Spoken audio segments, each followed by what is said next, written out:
तुम्ही कधी विचार केला आहे का की तुमच्या गावात नवीन घर बांधण्याचे नियम नक्की काय आहेत, किंवा चुकीच्या माहितीमुळे आपलं स्वतःच्या घराचं स्वप्न अर्धवट राहू शकतं?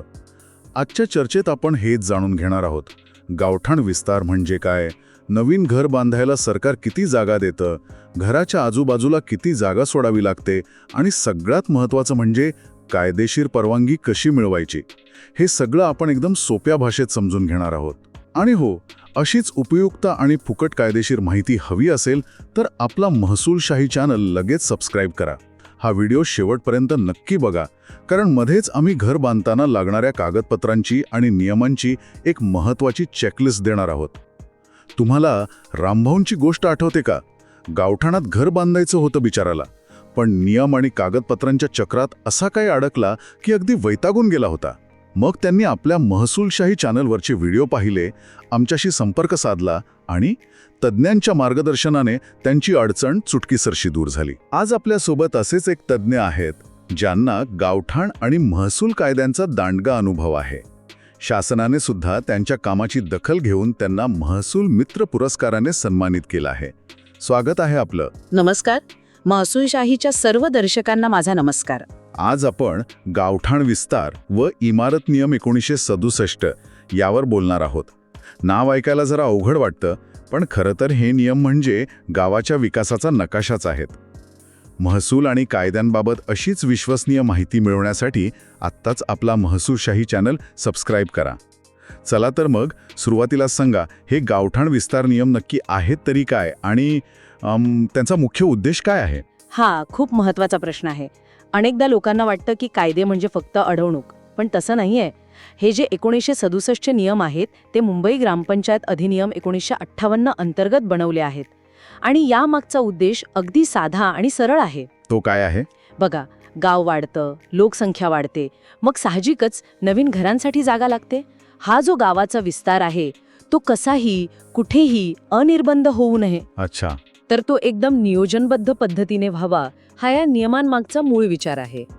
यात नवीन भूखंड म्हणजे प्लॉट कसे पाडावेत, ते कसे वाटावेत आणि त्यावर घर कसं बांधावं याचे नियम दिले आहेत. म्हणजे एका अर्थाने हे गावाच्या भविष्याचं टाउन प्लॅनिंग आहे. अगदी बरोबर. नाहीतर काय होईल, कोणी रस्त्यावर अतिक्रमण करेल, कोणी गटाराची जागा अडवेल. 2 घरांमध्ये हवा उजळण्यासाठी पण जागा राहणार नाही. हो, आणि मग वाद होतात. बरोबर. यातून भविष्यात वाद निर्माण होतात, आरोग्याचे प्रश्न निर्माण होतात आणि गावाचं सौंदर्यही नाहीसं होतं. हे सगळं टाळण्यासाठी हे नियम आहेत. हे ऐकल्यावर तर या नियमांकडे बघण्याचा दृष्टिकोनच बदलतो. म्हणजे गावाचा विस्तार कुठेही करता येत नाही, मग त्यासाठी जागा निवडण्याचे काही खास नियम आहेत का? हो, नक्कीच आहेत. सरकारी मोकळ्या जागेला पहिलं प्राधान्य दिलं जातं.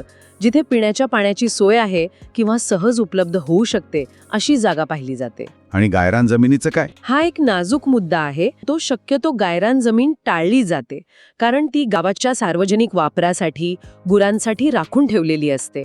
यासाठी ग्रामविस्तार अधिकारी, तलाठी, सरपंच यांची एक समिती असते.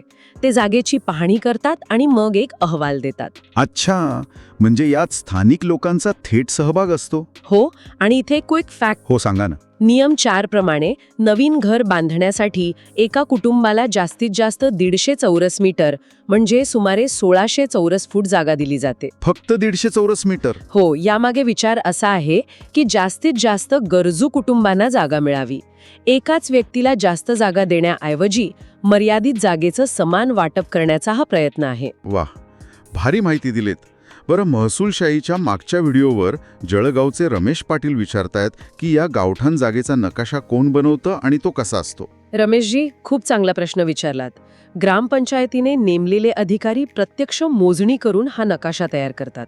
त्यात जमिनीची हद्द, रस्ते, विहिरी, ओढे, लाईटचे खांब असं सगळं तपशीलवार दाखवलेलं असतं. म्हणजे एक प्रकारे त्या भागाचा गुगल मॅपच की? हो, तसं म्हणू शकता. आणि तो नकाशा अचूक असणं वाद टाळण्यासाठी खूप महत्वाचं आहे. नाहीतर मग बांधावरून वाद सुरू होतात. हे खरे. तुम्ही तुमच्या गावात असा नकाशा पाहिला आहे का? आम्हाला कमेंट सेक्शनमध्ये नक्की सांगा. आणि हो, लाईक आणि शेअर करायला विसरू नका. महसूल आणि कायद्यांशी संबंधित सर्व प्रश्नांची उत्तरे मिळवण्यासाठी आपला महसूलशाही यूट्यूब चॅनलला आत्ताच सबस्क्राईब करा. आता पुढचा प्रश्न. एक मोठा गैरसमज आहे की गावठाणातले रस्ते कितीही रुंदीचे असले तरी चालतात, याबद्दल नक्की नियम काय आहे?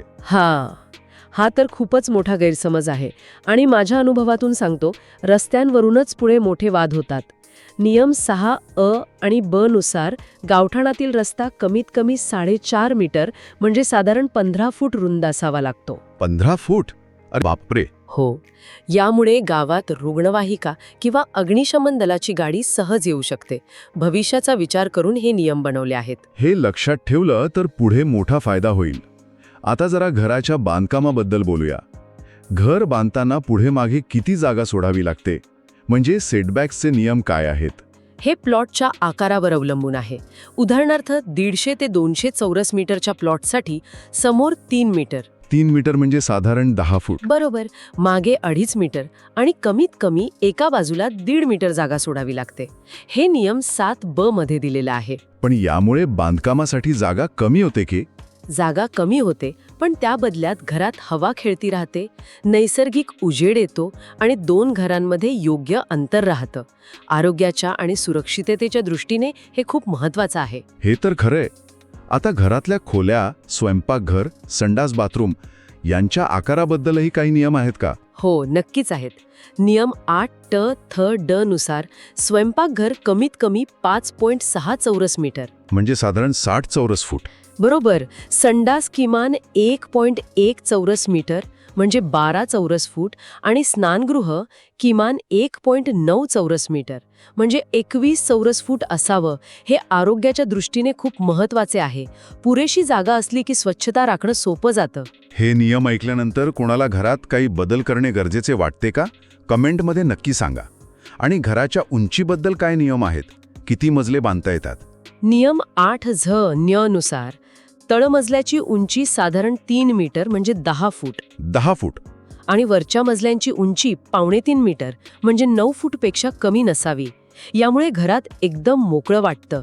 आता सगळ्यात महत्त्वाचा प्रश्न, हे सगळं बांधकाम करायला परवानगी कोणाची लागते आणि ती कशी मिळवायची? हा सगळ्यात कळीचा मुद्दा आहे. गावठाणात घर बांधायची परवानगी ग्रामपंचायत देते. नियम 7 नुसार एक अर्ज करावा लागतो. अच्छा. त्या अर्जासोबत जागेचा नकाशा, मालकी हक्काचे पुरावे जसं की 7/12 उतारा हे जोडावे लागतात. एक गोष्ट लक्षात ठेवा, परवानगीशिवाय बांधकाम अजिबात करू नका, नाहीतर ते अनधिकृत ठरतं. बरोबर. चला एक गंमत बघूया. गावठाणात नवीन घर बांधायला जास्तीत जास्त किती जागा मिळते? पर्याय आहेत: अ 150 चौरस मीटर की ब 200 चौरस मीटर.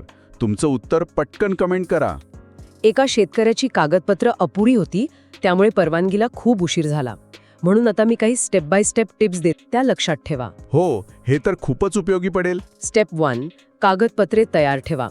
अर्ज करण्याआधी 7/12 उतारा, जागेचा नकाशा, ओळखपत्र सगळं तपासून घ्या. स्टेप 2, नियम नक्की पाळा. रस्त्यासाठी आणि घराभोवती मोकळी जागा सोडण्याचे नियम पाळा, नाहीतर काम थांबवण्याची नोटीस येते. अच्छा. स्टेप 3, शंका असल्यास विचारा. माहितीसाठी थेट ग्रामपंचायत ऑफिसमध्ये जाऊन विचारा. IQ माहितीवर अवलंबून राहू नका. आणि स्टेप 4, लेखी परवानगी नंतरच बांधकाम. तोंडी परवानगीवर विसंबून न राहता लेखी परवानगी मिळाल्यावरच बांधकाम सुरू करा. हे लक्षात ठेवा, म्हणजे पुढे त्रास होणार नाही. वा, ही चेकलिस्ट तर खूपच कामाची आहे. चला आता आपल्या क्विजच्या उत्तराची वेळ.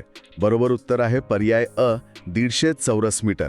ज्यांचं उत्तर बरोबर आलं त्यांचं खूप खूप अभिनंदन. तर आज आपण गावठाण विस्तार नियम, जागेची निवड, नकाशा, रस्त्याची रुंदी आणि बांधकामाची परवानगी या महत्त्वाच्या गोष्टींबद्दल जाणून घेतलं. एक गोष्ट कायम लक्षात ठेवा, सरकार योजना आणते, कायदे बनवते, पण खरी ताकद आपल्या हक्कासाठी जागरूक राहण्यात आहे. योग्य माहितीच तुम्हाला त्रास आणि मनस्तापापासून वाचवू शकते. अगदी बरोबर. तुम्हाला महसूल आणि कायद्यांबद्दल असंच सोप्या भाषेत सखोल मार्गदर्शन हवंय? मग महसूलशाही यूट्यूब चॅनल खास तुमच्यासाठी आहे. आत्ताच सबस्क्राईब करा. तुम्हाला पुढचा व्हिडिओ कोणत्या विषयावर हवा आहे हे आम्हाला कमेंटमध्ये नक्की सांगा. आमच्या टेलिग्राम आणि व्हॉट्सॲप ग्रुपमध्ये सामील व्हा. तिथे तुम्हाला नवीन व्हिडिओचे अपडेट्स आणि थेट तज्ज्ञांशी बोलायची संधी मिळेल. आणि हो, हा व्हिडिओ आपल्या गावातल्या व्हॉट्सॲप ग्रुपमध्ये जरूर फॉरवर्ड करा, जेणेकरून ही महत्त्वाची माहिती सर्वांपर्यंत पोहोचेल. आपणही कोणाची तरी मदत करून आशीर्वाद कमवा. आजची चर्चा कशी वाटली हे कमेंट करून नक्की कळवा. आवडली असेल तर शेअर करायला विसरू नका. आज इथेच थांबूया. लवकरच भेटू पुढील भागात. धन्यवाद. जय महाराष्ट्र. जय महाराष्ट्र.